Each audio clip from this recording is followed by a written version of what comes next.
Bienvenidos y bienvenidas a una nueva edición de los debates Caixa Research que organiza la Fundación La Caixa. Gracias sobre todo a esas 1.300 personas que se han apuntado para seguir este acto. En esta ocasión, el tema que nos ocupará en los próximos 45 minutos es el Parkinson, una patología que se estima padecen entre 8 y 9 millones de personas en el mundo. Es la segunda enfermedad neurodegenerativa más común después del Alzheimer y es también la que está aumentando más. Los casos se han duplicado en los últimos 25 años y su prevalencia seguirá creciendo a medida que la población envejezca. Fue el doctor James Parkinson quien en 1827, en su monografía Un ensayo sobre la parálisis agitante, describió esta enfermedad. Casi 100 años después hay muchas incógnitas sobre la misma. Se conocen más o menos sus síntomas. Muchos los conocemos, pero aún no hay cura para la enfermedad, aunque sí hay tratamientos. Nos acompañan 3 investigadores muy importantes que persiguen conocer las causas de esta enfermedad y poder mejorar así el diagnóstico temprano y desarrollar nuevos tratamientos. 3 investigadores que cuentan con el apoyo de la Fundación La Caixa. Ellos son don Miquel Vila, profesor de la Institución Catalana de Investigación y Estudios Avanzados, ICREA, y también director del Grupo de Investigación en Enfermedades Neurodegenerativas del Vall d'Hebron. Guillermo Fofani, investigador y coordinación científico en el Centro Integral de Neurociencias del Hospital Universitario HM de Móstoles, en Madrid. Y el profesor Salvador Ventura, que es director del Grupo de Investigación de Plegamiento y de Proteínas y Enfermedades Conformacionales del Instituto de Biotecnología y Biomedicina de la Universidad Autónoma de Barcelona. Les explico muy por encima lo que ellos están trabajando porque luego nos van a dar más clave. El doctor Vila, así a sotto voce, ha desarrollado un nuevo modelo animal experimental del Parkinson. Ha generado ratones de laboratorio que producen neuromelanina, que se acumula en los cerebros humanos envejecidos. El equipo del doctor Fofani investiga el papel que juega la corteza cerebral en el origen de la patología, una vía de investigación muy novedosa. Mientras que el doctor Ventura trabaja en las bases moleculares de la enfermedad para desarrollar nuevos tratamientos. He resumido muchísimo sus investigaciones que espero que a lo largo de esta jornada, de los próximos minutos, puedan darnos más datos porque verdaderamente son muy interesantes y sobre todo esperanzadores para las personas que sufren esta enfermedad. Bienvenido, doctores, y muchas gracias por participar en este encuentro organizado por la Fundación La Caixa. Para mí de verdad es un placer, es un honor poder escucharles esta tarde, poder darles paso, hacerles unas preguntas, las preguntas que nos han enviado más algunas propias y que nos den un poco de luz en esta enfermedad que sufren tantas personas. Ya les decía antes que se han apuntado más de 1.300 personas que están siguiendo este debate y han enviado pues muchísimas preguntas de muy diverso calado, que van preguntando cosas sobre la enfermedad, pero también sobre la investigación. El interés, por lo tanto, que suscita esta jornada y esta enfermedad pues es muy importante. Y bueno, voy a ser muy obvia.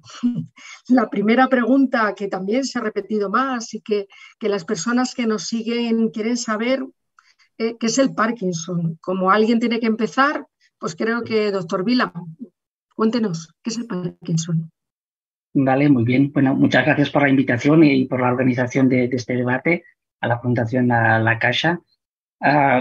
Pues el Parkinson, si tuviéramos que dar una definición clásica de la enfermedad, pues es una enfermedad neurodegenerativa, crónica y progresiva que se produce por el deterioro y destrucción de un tipo concreto de neuronas que se sitúan en una zona del cerebro que se llama la sustancia negra, y son unas neuronas que producen dopamina, que es una sustancia que, entre otras cosas, pues es necesaria para regular o para controlar el movimiento.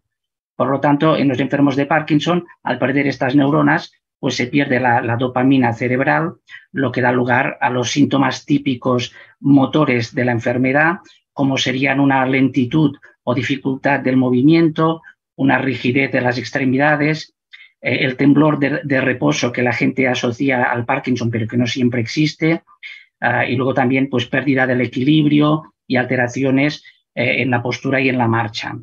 Esto, como comentabas, es la definición clásica de la enfermedad, pero como veremos a lo largo del debate de hoy, pues ahora sabemos que en la enfermedad de Parkinson también se alteran otros circuitos cerebrales, no solo el de las células que producen dopamina, y que también aparecen síntomas no motores en esta enfermedad, como déficits, alteraciones del olfato, alteraciones del sueño, depresión, ansiedad o trastornos gastrointestinales, y que en muchos casos estas alteraciones no motoras preceden en varios años la aparición de los síntomas motores, lo cual nos puede dar ideas o pistas sobre el posible origen de la enfermedad. La verdad es que esto último que nos ha dicho es menos conocido y también nos da otra pista, ¿no? De que también hay que estar pendiente a estos síntomas que a nivel popular la población no lo conoce, o sea que ya vamos avanzando poquito a poco. Bueno, la segunda pregunta, que también se ha repetido muchísimo entre todas las que hemos recibido y que le preocupa a mucha gente, es pues el factor genético, ¿no? La influencia genética de la enfermedad y si esta se puede heredar, ¿no? Ahora voy, no quiero decir a disparar porque no hay armas, aquí lo que hay es conocimiento. Doctor Ventura, ¿se atreve con la pregunta? ¿El Parkinson se hereda? Muchas gracias primero por la invitación y por tener la oportunidad de debatir con mis colegas.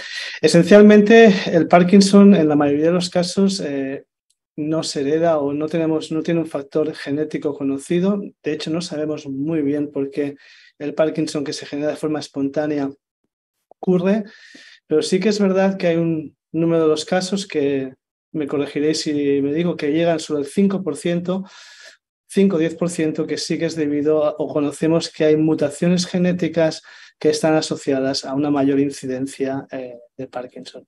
Y son mutaciones de diferentes genes, de diferentes proteínas, que pueden ser diagnosticados y que llevan a la aparición de Parkinson en una edad más temprana normalmente y a una evolución más rápida. Pero en general es una minoría de los casos y la mayoría de casos aparecen de forma espontánea a partir de los 60-65 años de edad. Complicado, ¿no? Porque ha hablado de moléculas, también de componentes genéticos. Estamos ante una enfermedad complicada, ¿no? Por eso luego abordaremos los tratamientos. La curación se presenta como difícil, ¿no, doctor? Sí, realmente la definimos como una enfermedad multifactorial, es decir, será muy difícil asociarla a una única causa, sino que es una convergencia de factores que hace que en un momento determinado esas primeras neuronas dopaminérgicas se empiecen a perder. Se me ha de decirle antes que, por supuesto, si quieren añadir cualquier precisión, vamos, que lo puedan hacer, si quiere añadir algo el doctor Fofani o volver a tomar la palabra el doctor Vila en relación con este tema, pues participan sin ningún problema. Si no, pues yo sigo avanzando y bueno, que estupendo que se interrumpan y que aprendamos todavía más. Otra de las preguntas que también le preocupa mucho a las personas que se han apuntado a seguir este acto es el estrés, ¿no? Si el estrés, yo no sé si hay algún estudio, si no lo hay, no sé si le voy a pillar al doctor Fofani casi ahí en fuera de juego o si no, pues nada, hacemos rebote y se lo paso a los otros doctores. Doctor Pues, Fofani, ¿hay alguna...? Yo creo que el estrés es malo para todo, ¿no? Claro, Adelante. el estrés es malo para todo. Bueno, primero de todo, gracias a los oyentes y a vosotros por estar aquí. Claramente el estrés, digamos, se pueden ver dos efectos. Uno bien estudiado, que es sobre la sintomatología. El estrés aumenta tanto los síntomas y las características motoras como las no motoras, que comentaba el doctor Vilante. Y eso es bastante indiscutible y muy fácil de percibir a nivel objetivo y subjetivo por parte de los pacientes.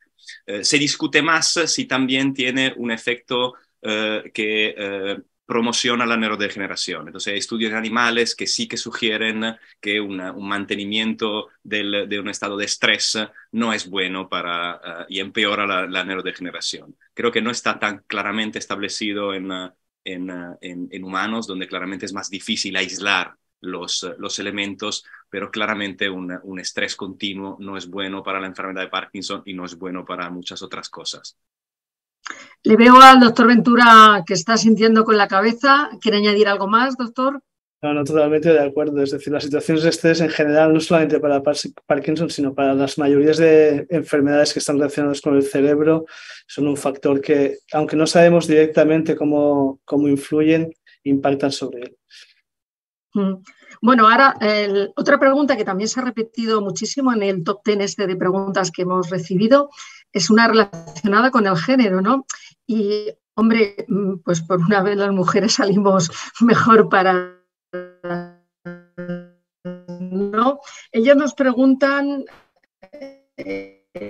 nos plantean que por contrastado, ¿no? ¿Se sabe por qué, doctor Vila?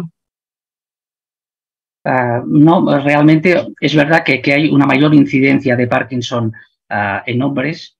Casi los hombres tienen diríamos, el doble de riesgo de padecer Parkinson que las mujeres. Y de hecho, recientemente hemos participado en el primer gran estudio español que se ha hecho estudiando la diferencia de Parkinson entre hombres y mujeres, y realmente se ha corroborado también en la población española pues que los hombres tienen un mayor riesgo del 1,5 a 2 veces más de mayor riesgo de padecer la enfermedad, y también otras particularidades pues que en los hombres suele aparecer a una edad más temprana que en las mujeres, que suele aparecer de forma más tardía, pero por ejemplo en las mujeres hay una tendencia a que progrese más rápidamente, ¿no?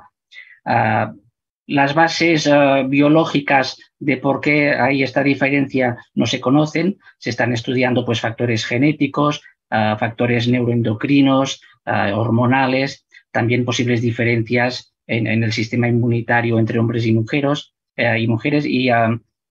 pero no se sabe aún cuál es esta posible base molecular, ¿no?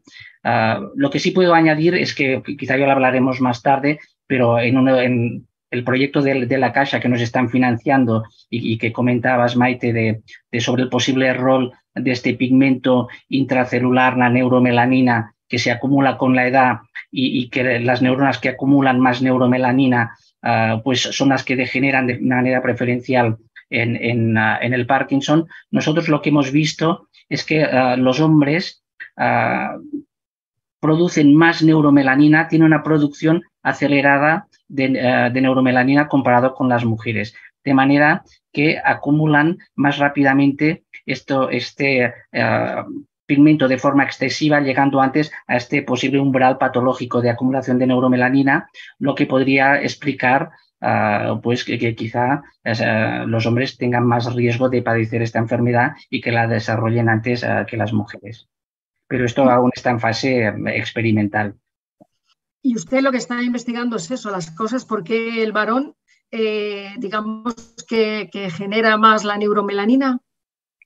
Bueno, nosotros dentro del contexto del proyecto, cuando hablemos de este proyecto, es que básicamente estamos estudiando el posible rol que tiene la acumulación progresiva de este pigmento en estas neuronas con la edad, y al estudiar de forma separada hombres y mujeres, y en el caso de los animales, pues machos y hembras, vemos que realmente, sistemáticamente, los hombres tienen una producción acelerada de neuromelanina comparado con las mujeres. Bueno, algunos de las personas que nos siguen, me imagino que serán también personas que están investigando, me han preguntado por los biomarcadores, ¿no? Que sería algo muy importante para el diagnóstico temprano de la enfermedad. ¿Eso es así, doctor Ventura?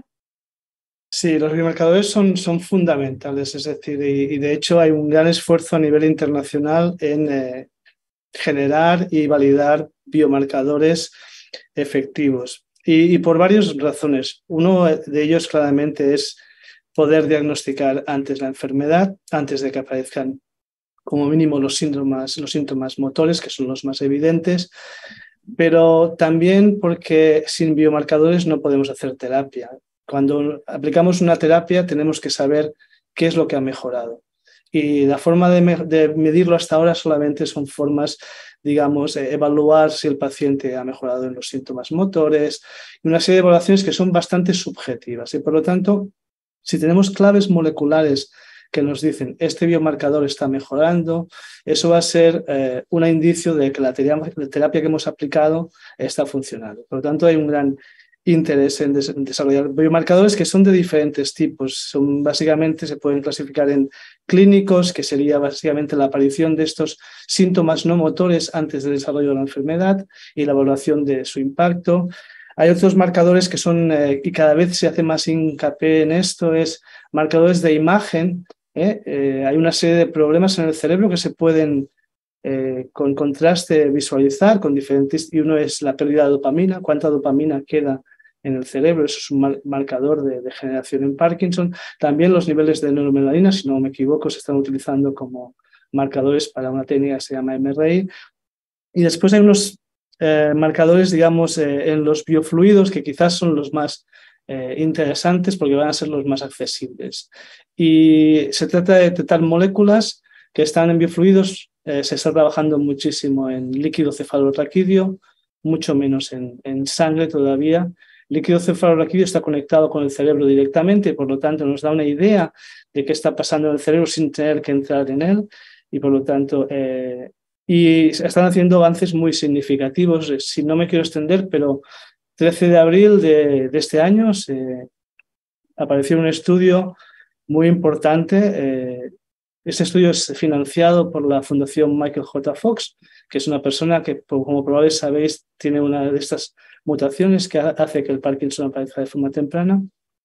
Y lo que han hecho es mirar, y después hablaremos porque es parte de nuestro proyecto, los niveles de una proteína que se llama alfa-sinucleína, que parece estar en el origen de la enfermedad y que cuando tenemos la enfermedad adopta una forma anómala.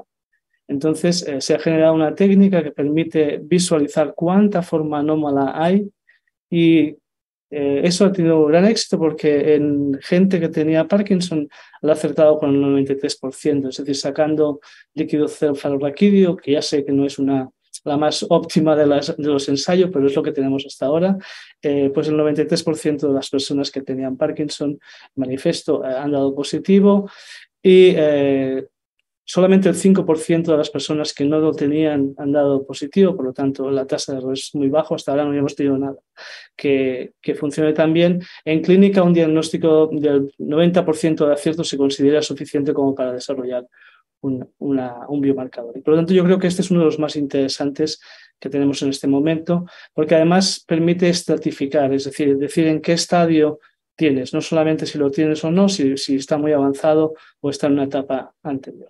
Hace falta mucha investigación, pero es un gran avance. La verdad es que no me puedo resistir a preguntarle la dopamina, ¿no? Porque parece que eso es lo que más conocemos. Yo la tengo asociado a que cuando te la pones es porque estás muy mal, ¿no? Parto de una experiencia personal que me la tuvieron que inyectar y parece como no sé, la sustancia mágica es tan importante para esta enfermedad y en general para otras muchas patologías, doctor. Sí, si me preguntas a mí, es decir, la dopamina es la sustancia que perdemos cuando empezamos a tener síntomas motores. El problema fundamental y si lo ligo con los biomarcadores, es que cuando nosotros diagnosticamos, los médicos, nosotros somos biofísicos y biólogos estructurales, por tanto no vemos a los pacientes. Cuando se diagnostica Parkinson, entre el 50 y el 80%, corregidme si no es correcto, de las neuronas que producen dopamina se han perdido. ¿Vale? Entonces, aquí lo que se hace es suministrar como un suplemento de dopamina para llegar a unos niveles funcionales. Y no se suministra dopamina, sino se suministran precursores que en el cerebro se convierten en la molécula activa. Hay otras opciones como suministrar lo que se llaman agonistas, que son moléculas diferentes pero que actúan sobre el mismo receptor. Y otras moléculas que lo que hacen es disminuir la degradación de la dopamina endógena. Pero sí, se suministra dopamina, eso hace, no sé si la traducción es correcta, se llama un periodo de luna de miel, en la cual parece que cuando tienes dopamina, pues estás bastante bien, pero las neuronas continúan muriendo y eso, por lo tanto, no es una terapia modificadora, sino solamente es una terapia sintomática. Bueno, pues continuamos con nuestro viaje por el Parkinson.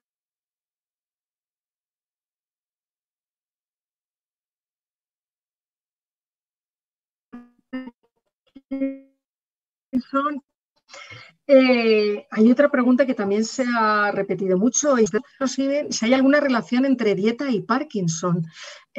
No sé, le paso el rebote al doctor Vila. ¿Hay alguna relación o no hay ningún estudio que pueda acreditar esta a día relación, de hoy doctor?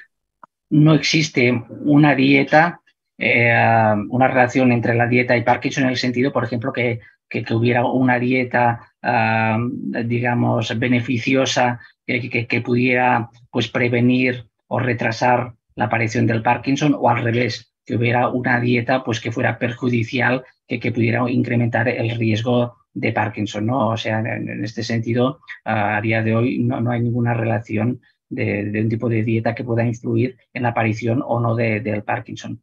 Lo que sí que se está estudiando muy activamente en los últimos años es la posibilidad de que alteraciones en la microbiota intestinal, en lo que es la flora intestinal, que son básicamente pues, microorganismos que viven en nuestro intestino y que son necesarios para la nutrición y para defendernos frente a determinadas infecciones, pues se está estudiando si alteraciones en esta microbiota intestinal pueden modificar la aparición de determinadas enfermedades neurológicas, incluidas el Parkinson. Es lo que se llama el eje intestino-cerebro.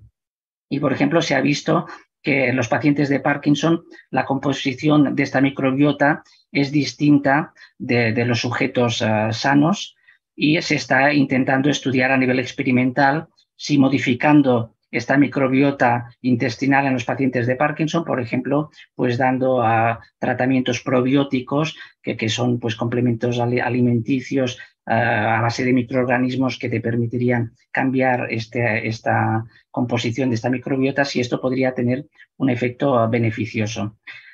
Pero bueno, todo esto es a nivel, aún se está estudiando a nivel experimental y aún no tiene una utilidad práctica en la clínica, pero es un campo que ahora se está estudiando mucho en el campo del Parkinson y también de otras alteraciones neurológicas. Me parece una aportación interesantísima, porque es verdad que cada vez se relaciona más lo que usted decía, el eje cerebro-intestino, ¿no? Y como también antes enumeraba que otro de los factores, otro de los síntomas, menos conocidos del Parkinson también eran estos trastornos, me parece apasionante. Pero bueno, vamos a seguir con lo que nos preguntan las personas que nos siguen. Y ahora, doctor Fofani, antes también le he preguntado sobre el estrés, también preguntan ahora sobre el ejercicio físico. Yo creo que también es bueno, igual que hemos determinado que el estrés es fatal para todo, que qué influencia, si la tienes, si está estudiado, si usted conoce los síntomas o incluso para la propia... Pues, como no oigo el final de la pregunta, empiezo a contestar. ¿Qué nos cuenta, doctor?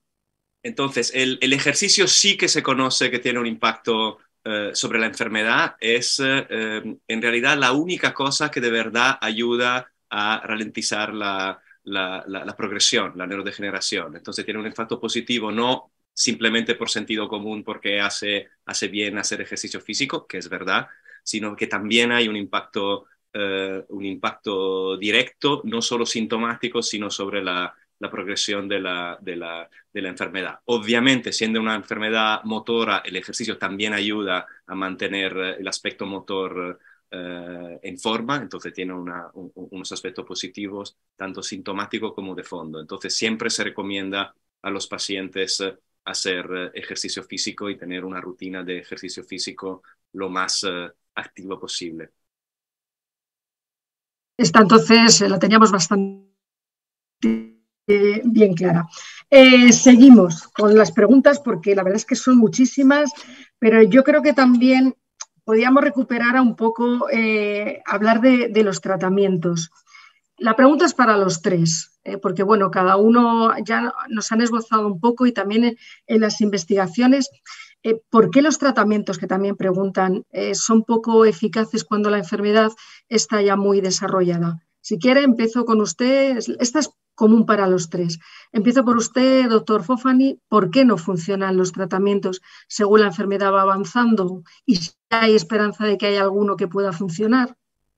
Allora, io come prima cosa remarcaría la gran eficacia de los tratamientos para la enfermedad de Parkinson, porque a nivel sintomático es una de las enfermedades neurodegenerativas, sino la enfermedad neurodegenerativa donde más tratamiento eficaces hay. Entonces, se hablaba antes de los tratamientos que, digamos, sustituyen la pérdida de dopamina, entonces en esta honeymoon inicial, donde el tratamiento farmacológico es muy eficaz, al pasar el tiempo se complica un poco la cosa porque efectivamente empiezan a aparecer efectos adversos de los tratamientos dopaminérgicos como movimientos involuntarios o fluctuaciones motoras, y cuando se llega a esa fase todavía hay posibilidades de intervención, hay intervenciones más agresivas, quirúrgicas, como la estimulación cerebral profunda, pero que alarga todavía el tiempo de eficacia terapéuticas por unos cuantos años más.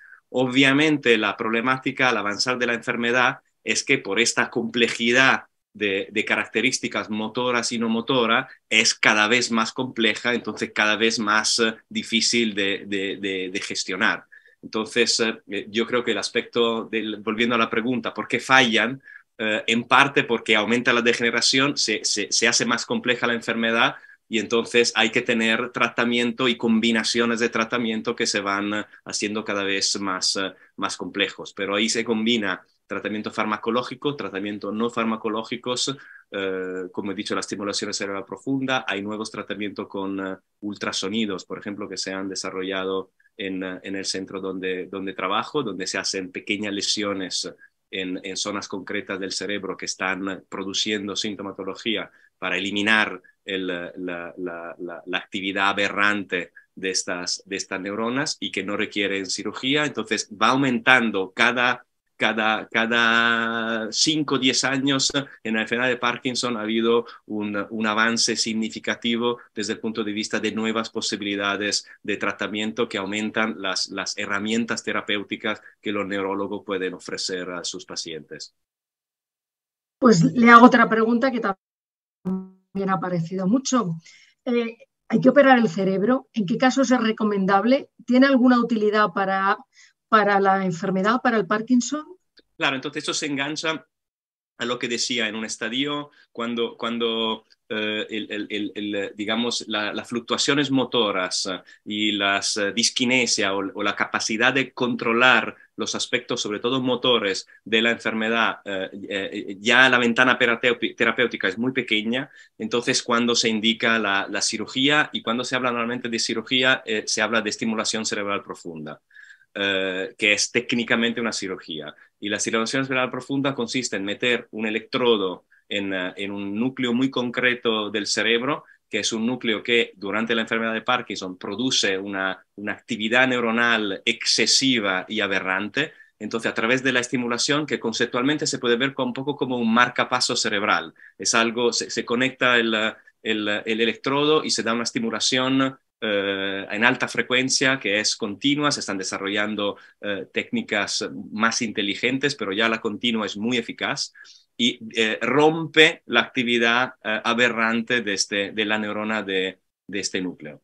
la variante de la que comentaba es ir a hacer una lesión en ese mismo punto. Entonces, hasta hace poco, para hacer una lesión, había que atravesar el cerebro de la misma manera con el electrodo y en vez que dejar un electrodo, hacer una pequeña lesión por radiofrecuencia y ahora lo que se puede hacer es sin hacer una cirugía, es mediante ultrasonidos, que son una técnica donde mediante haces de ultrasonido que convergen en la zona de interés, pues se sube la temperatura y esto se hace dentro de una resonancia magnética sin tener que abrir el cráneo y se produce una lesión muy pequeñita y muy controlada en la región que produce la actividad aberrante.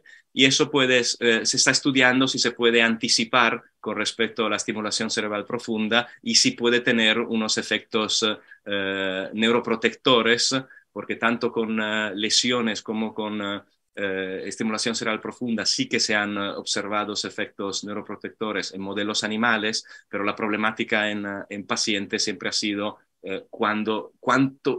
qué pronto puedo hacer una neurocirugía para poder equilibrar los beneficios y los riesgos. Entonces, mediante estas lesiones no quirúrgicas se puede en principio anticipar y quizá conseguir un efecto neuroprotector, pero eso está el aspecto de la neuroprotección está claramente en fase de investigación. Bueno, me he quedado, de verdad, nunca había oído lo del marcapasos cerebral. No se me ocurre otra forma mejor de explicarlo. Y lo que le iba a preguntar me lo acaba de decir, que no se practica mucho, ¿no? Que está todavía en fase de investigación. ¿El marcapaso cerebral está en fase de investigación? No, el marcapaso cerebral lleva utilizándose hace 20 años. Entonces, eso está absolutamente muy difundido y muy eficaz. La estimulación cerebral profunda es parte de la práctica clínica, absolutamente. Entonces, está en el Sistema Nacional de Salud. Hay muchos centros en España y en el mundo que saben hacer muy bien estimulación cerebral profunda. Requiere claramente equipos multidisciplinarios, pero es parte de la práctica clínica habitual. Pues dejamos un poco el quirófano y volvemos al laboratorio. Mi pregunta ahora es, bueno, pues para el doctor Ventura, por ejemplo, ¿no? Ahora sí que quiero que nos hable de lo que usted está investigando, que antes ha esbozado, y yo no sé si lo voy a decir mal, ¿no? Esas moléculas que ha descubierto, ¿para qué van a servir en la, bueno, vamos a irnos muy arriba, la erradicación del Parkinson? ¿Cómo lo ve usted? Sí, mira, yo tengo que poner un poquito de contexto. Sí, una de las, quizás el mejor marcador de Parkinson que tenemos es la autopsia, es cuando uno hace una autopsia del cerebro, encuentra que en ciertas neuronas se acumulan agregados de proteína. Agregados quiere decir bolas de proteína, se llaman cuerpos de Lewy técnicamente, y eso es un diagnóstico de que esa persona, cuando antes no había tanto tratamiento y tanto monitorización, posiblemente ha tenido Parkinson. Entonces, hay una fuerte corriente, aunque no todo el mundo está de acuerdo, pero digamos que sí que la mayoría de los investigadores estamos de acuerdo, que la acumulación de esa proteína, que se llama alfa-sinucleína, ocurre al inicio de la enfermedad.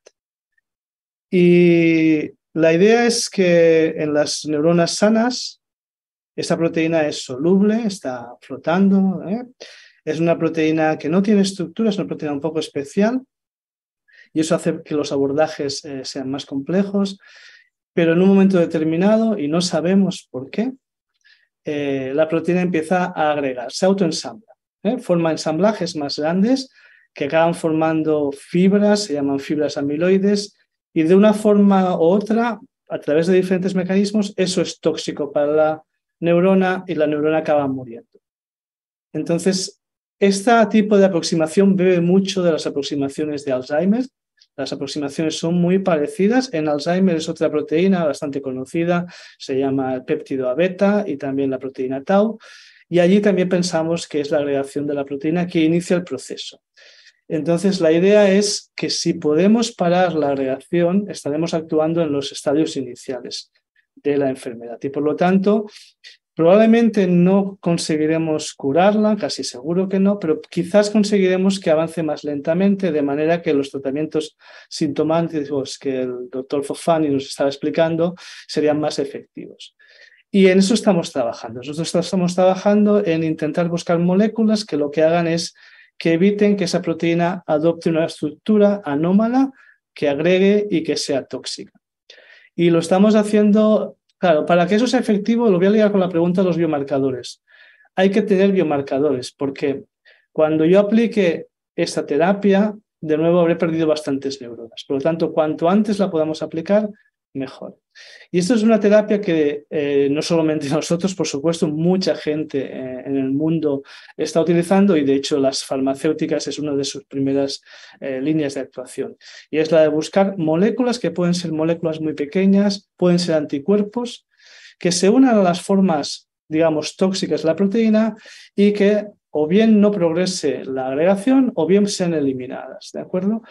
Y nosotros lo estamos abordando de diferentes formas. Una de las formas que estamos haciendo, y que es el proyecto que tenemos con la Caixa, es la búsqueda de moléculas pequeñas. Moléculas pequeñas que se unan solamente a las formas tóxicas, no a las formas buenas, ¿vale? Porque esta proteína es importante y si la bloqueamos también perderemos función, y que eviten el progreso de la enfermedad. ¿Cuál es el problema fundamental?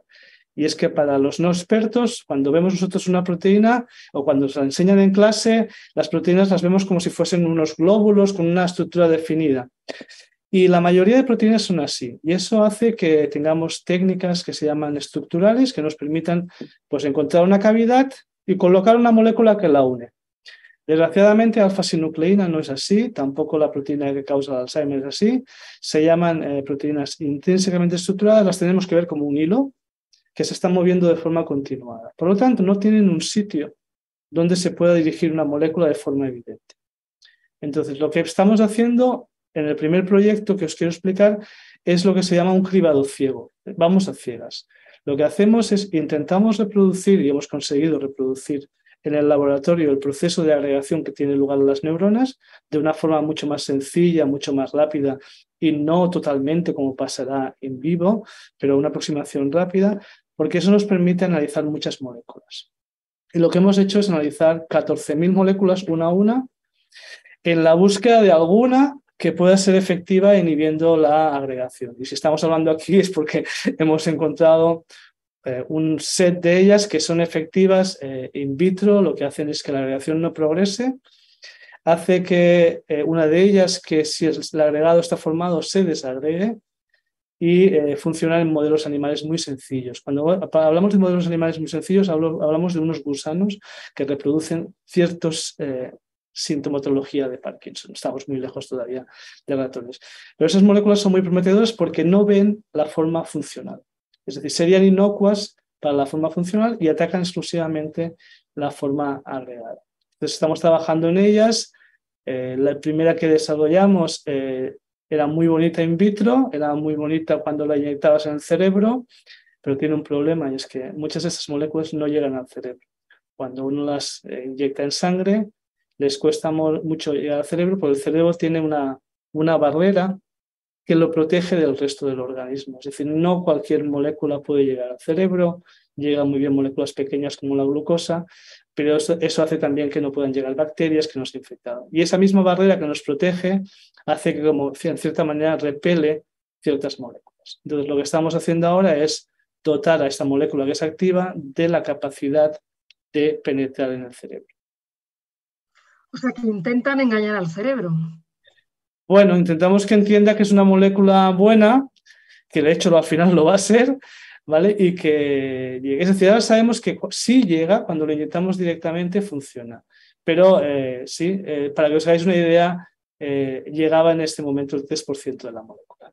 El 97% de la molécula se quedaba en la sangre y era eliminado, no era tóxico, tenía una vida muy alta en la sangre, pero no llega. Entonces lo que estamos haciendo es engañarlo un poco, ¿sí? Haciendo lo que se parezca un poco más a las moléculas que a él le gusta, si queréis decirlo así, incorporar. Ya la terrible pregunta de todos los periodistas que somos así de estupendos normalmente. ¿Queda mucho para encontrar alguna solución? Ya sabes, ¿esta mañana, doctor, o pasado mañana? No, queda mucho, claro que queda mucho, pero quiero decir, yo creo que este campo ha tenido algunos problemas y es que ha habido moléculas, sobre todo en Alzheimer, que han eliminado estos agregados. Es evidente que los han eliminado, pero eso no ha mejorado la capacidad cognitiva y ha generado mucho debate si esta aproximación terapéutica es adecuada o no. Pero el año pasado, por primera vez, apareció en Alzheimer, no en Parkinson, un anticuerpo que mejora la capacidad cognitiva, no atacando estos agregados, no muchísimo, un 27%, pero es un primer paso. Entonces, creemos que sí, que en un futuro llegaremos. Hay mucho dinero y mucho interés aplicado, pero sí falta todavía. Y de hecho, si me dejas hacer un pequeñito inciso, lo que estamos haciendo ahora es, cuando hacemos este cribaje ciego, sí, encontramos una molécula que funciona, pero honestamente no sabemos por qué. Porque como lo hemos hecho a ciegas, esa funciona y no sabemos que funciona. Entonces, ¿cuál es el problema? Que no la podemos mejorar. Porque como no sabemos cómo interacciona, no la podemos mejorar. Entonces, ahora lo que estamos generando son moléculas más grandes, se llaman péptidos, son proteínas pequeñitas que atacan una especie, la más tóxica de todas, se llaman oligómeros, son agregados pequeñitos que pueden ir a muchos sitios, y en este caso sí que sabemos exactamente dónde ataca y cómo la podemos mejorar, y este es nuestro caballo de batalla en este momento. Y creemos que los anticuerpos dirigidos contra estas moléculas más pequeñas van a ser más efectivos, y los péptidos y las otras moléculas. Y ahí hay mucha promesa. Ojalá que así sea, de verdad lo deseamos de todo corazón. Ahora mi pregunta es para el doctor Vila. Bueno, vamos a acotarla lo más mínimo posible. Creo que la sustancia que investiga es la neuromelanina, ¿no? Bueno, acortando mucho el camino, si se logra eliminarla y frenarla, ¿significará que se cura la enfermedad o no, doctor? Estamos simplificando mucho. Bueno, esto es lo que estamos intentando estudiar, ¿no? Al principio, cuando explicaba lo que era la enfermedad de Parkinson, comentaba que hay una pérdida de neuronas en una zona del cerebro que se llama la sustancia negra. Y se llama así precisamente porque se ve de color oscuro. Cuando se corta el cerebro, esta zona ya se ve directamente sin ningún tipo, no se necesita el microscopio para verla, pues ya se ve de color oscuro, ¿no? Y esto es así, por eso se denomina sustancia negra. Y esto es así porque las neuronas que están allí, que son estas neuronas que producen dopamina y que degeneran en Parkinson, acumulan este pigmento que comentaba, que es un pigmento de color marrón, que es parecido al de la melanina de la piel, el pigmento que da color a la piel, a los ojos y a los cabellos para los que tienen, pues este pigmento es muy parecido al que está dentro de estas neuronas y por eso se llama neuromelanina, como si fuera la melanina de la piel, pero dentro de las neuronas, ¿no? Y este pigmento se produce con la edad por el simple hecho de utilizar la dopamina. A medida que vamos utilizando la dopamina, pues esta dopamina se va oxidando y se forma este pigmento de color marrón y las neuronas no han desarrollado sistemas para eliminarlo o degradarlo, ¿no? Y de forma que se va acumulando de forma continua en el cerebro. Y desde hace más de 100 años se sabe que las neuronas que acumulan más neuromelanina son las que degeneran de manera preferencial la enfermedad de Parkinson, ¿no? Sin embargo, aunque esto ya desde hace tiempo se conoce, si este pigmento, la acumulación de este pigmento podía contribuir a la degeneración de estas neuronas, pues no se sabía, por el simple hecho de que los animales de experimentación no tienen este pigmento. Básicamente, los humanos es la especie que acumula más neuromelanina en el cerebro y, de hecho, es la única especie que desarrolla de forma espontánea la enfermedad de Parkinson, ¿no? Pues nosotros queríamos estudiar si este acúmulo progresivo de neuromelanina hasta llegar a unos niveles tan altos que ocupa toda la neurona, pues podía contribuir a la degeneración neuronal. Pero para hacer esto, primero tuvimos que generar un modelo experimental en ratas para poder estudiarlo, y de forma que por modificación genética pues conseguimos generar por primera vez ratas y ratones que producían esta neuromelanina similar a la neuromelanina humana y que además la acumulaban con la edad hasta llegar a niveles similares a los de cerebros humanos envejecidos, ¿no? Y lo que vimos es que estos animales, a medida que acumulaban neuromelanina, al superar un cierto umbral de acumulación de neuromelanina, pues estas neuronas empezaban a degenerar y empezaban a presentar estos animales todas las características típicas de Parkinson que hemos estado comentando, ¿no? Estas alteraciones motoras, la formación de estos agregados de alfa-sinucleína, la degeneración de estas neuronas dopaminérgicas, por lo tanto, sugiriendo que este acúmulo de neuromelanina por encima de un cierto umbral patológico pues podría estar al origen de la disfunción neuronal y degeneración neuronal. Y básicamente dentro del proyecto de la Caixa pues hemos estado intentando desarrollar, si esto es así, pues intentar desarrollar estrategias para poder reducir los niveles de neuromelanina, ¿no? O para poder mantener estos niveles de neuromelanina por debajo de este umbral patológico, y esto a nivel experimental pues lo hemos hecho con distintas aproximaciones, por ejemplo, con terapia génica, introduciendo determinados genes en el cerebro para activar los sistemas de reciclaje y de eliminación de residuos de las células para que permitan eliminar esta neuromelanina. Por ejemplo, lo hemos hecho también con técnicas no invasivas como las que comentaba el doctor Fofani, aplicando ultrasonidos por fuera del cráneo, pero focalizados en la región concreta donde hay neuromelanina para intentar degradar esta neuromelanina con ultrasonidos, pero sin matar la neurona, o, por ejemplo, con un poco como la aproximación que comentaba el doctor Salvador Ventura, de desarrollar o identificar moléculas, fármacos que puedan inhibir la formación de esta neuromelanina, ¿no?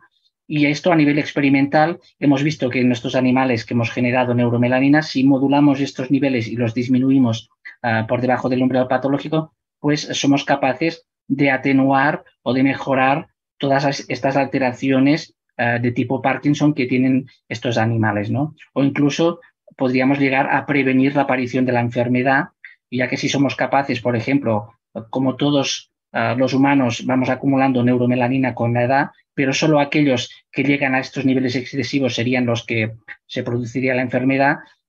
Si fuéramos capaces de detectar los niveles de neuromelanina que un humano va acumulando a medida que va envejeciendo y pudiéramos aplicar estas técnicas para poder mantener estos niveles de neuromelanina por debajo del umbral patológico, pues incluso a nivel conceptual se podría incluso prevenir la aparición de la enfermedad. Pues ojalá que así sea. Vamos ahora a dejar las moléculas y vamos a ir al cerebro, que es la especialidad del doctor Fofani. Yo veo que intentan, no sé, tomar el cerebro, sus dos colegas, ¿no? Intentan engañarle. ¿Cuál es su investigación de la incidencia que tiene la enfermedad en la corteza cerebral, doctor? Allora, io primero creo que es importante, y ha salido de la conversación y del debate, que la enfermedad es una enfermedad compleja. Entonces, el abordaje de la investigación hacia una enfermedad compleja es intentar abordarla desde distintos ángulos, ¿no? Porque es muy poco probable que un solo mecanismo explique toda la complejidad. Entonces, cada uno vamos con una idea, con una hipótesis y con un enfoque que en algún momento es posible que sean complementarios o antagonistas, pero vamos todos en un camino abordando una complejidad desde los distintos lados. Entonces, nuestro enfoque es un poco al revés de cómo se está viendo más clásicamente ahora la enfermedad de Parkinson. Entonces, según la visión predominante, todo el mundo está de acuerdo, como se ha dicho, que muere la neurona de la sustancia negra, y esta muerte, como también se ha comentado, sería generada a través de esta propagación de proteínas agregadas y tóxicas que en su pasaje desde fuera, desde el sistema nervioso autónomo o periférico, entraría hacia el cerebro, y pasando por el cerebro pasa por esta zona que es particularmente vulnerable por mecanismos intrínsecos y externos, y llegaría a la corteza en una fase más más avanzada de la enfermedad. Entonces, la invasión de la corteza en la visión clásica de la enfermedad de Parkinson es un estadio más avanzado. Pues esta visión tiene una pequeña paradoja clínica, que es que el inicio de la enfermedad desde el punto de vista motor es focal. Puede ser temblor en un dedo o lentitud en una pierna, muy focal y muy centrada en una parte muy concreta del cuerpo. ¿Y dónde está la paradoja? Que la sustancia negra no tiene un mapa del cuerpo. Entonces, ¿cómo es posible que la degeneración de una sustancia que no tiene un mapa, en vez de generar una sintomatología difusa, genere un onset tan focal?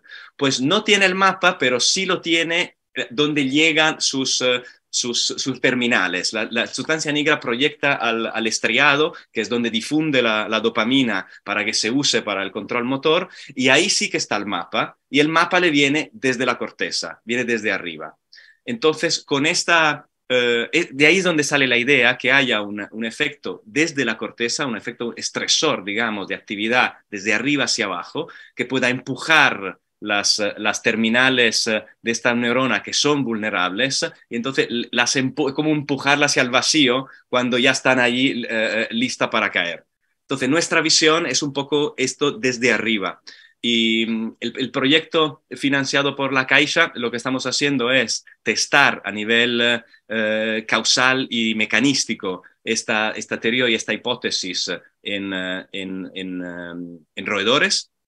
Y al mismo tiempo, porque claro, si la teoría es correcta, se abren posibilidades terapéuticas porque podemos accionar directamente sobre la corteza, entonces reducir esta actividad cortical que sería estresante y intentar tener una terapia no invasiva que se podría aplicar muy pronto. Y eso lo hacemos con técnicas de estimulación no invasiva mediante la que llamamos estimulación por campo magnético estático. Entonces, estamos estudiando en sujetos sanos y en pacientes si conseguimos de momento modular esta actividad corticostriatal que hipotizamos sea un efecto estresor sobre la enfermedad. Esa es un poco la idea del proyecto. Son las 19:52, nos hemos pasado un poquito del tiempo, pero vamos, yo podría seguir escuchándoles todo lo que fuera y aprendiendo. Siempre que modero, que piloto un poco estos debates, les dejo la última pregunta por si quieren añadir algo que quieran resaltar, que a mí se me haya podido pasar y que quieran compartir pues, con estas 1.300 personas que nos están siguiendo. ¿Quiere añadir algo más, doctor Fofani? Bueno, yo creo que el mensaje que es importante es el mensaje que es el título, ¿no? Una enfermedad sin cura pero con tratamientos. Entonces quiero reincidir sobre el hecho que la enfermedad de Parkinson, a pesar de que es verdad que no tenemos una cura, pero sí hay muchos tratamientos eficaces y muchas herramientas terapéuticas y hay muchos investigadores que estamos trabajando desde distintos ángulos para efectivamente intentar que colectivamente consigamos ralentizar la degeneración, pero de alguna manera el impacto sobre la calidad de la vida de los pacientes, la investigación ya se ha hecho pasos agigantados, entonces ya se impacta muchísimo sobre la calidad de la vida de un paciente con enfermedad de Parkinson comparado con cuando la descubrió Jane Parkinson o con hace 50 años. Entonces yo creo que es importante tener los pies en la tierra, pero también dar un mensaje positivo en ese sentido. Doctor Ventura, ¿comparte también esta reflexión que hace su colega?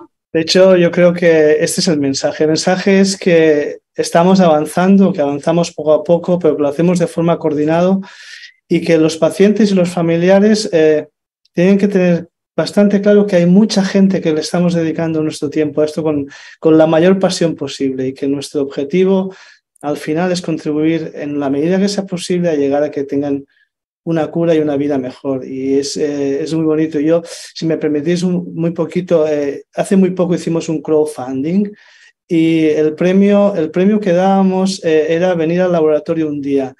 Y las familiares y los pacientes que pudieron venir quedaron asombrados de cómo los chavales jóvenes, porque tenemos que decir que aquí estamos Miquel, Guillermo y yo, pero quien hace la investigación realmente en el día a día son gente muy joven, muy motivada y con muchas ganas. Y yo el mensaje que daría es esto, es que estamos haciendo pasos poquito a poquito, pero que estamos avanzando.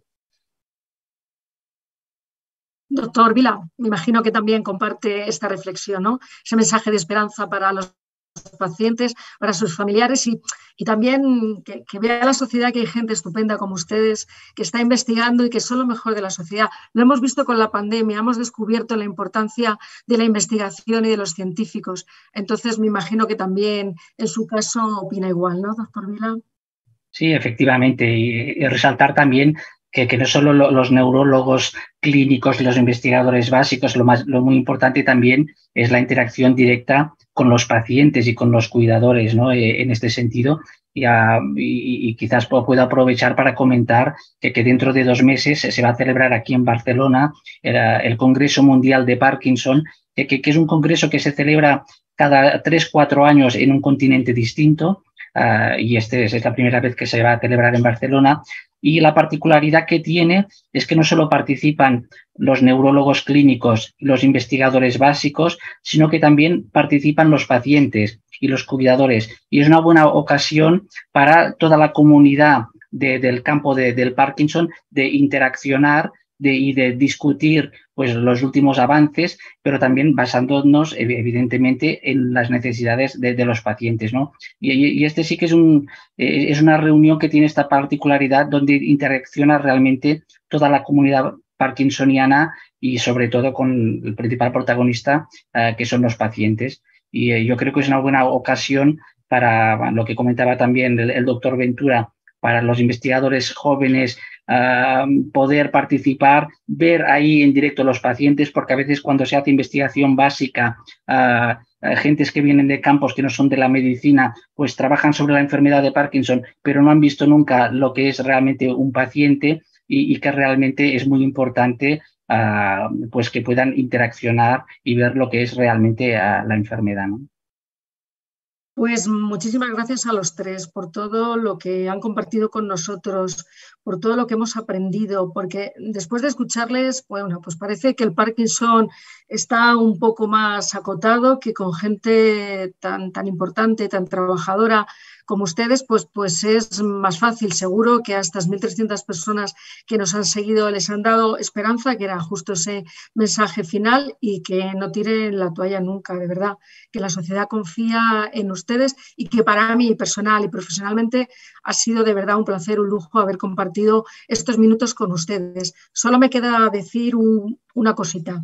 Que a partir de mañana este súper debate interesante sobre el Parkinson estará en YouTube por si alguna persona ha tenido que salir, y ojalá que nos volvamos a encontrar, que seguro que nos encontraremos porque los periodistas solemos ser muy pesados y ya les tengo a ustedes muy fichados, y que cualquier cosa que sigan investigando. Y buenas tardes para todos, para todas. Que el día hoy tiene un poquito más de color esperanza y que ojalá se cumplan los presagios que hoy hemos sentido y hemos vivido aquí. Muchas gracias y hasta pronto. Gracias a la Fundación La Caixa por estos eventos que organiza y que hasta pronto. Muchas gracias. Muchas gracias. Muchas gracias.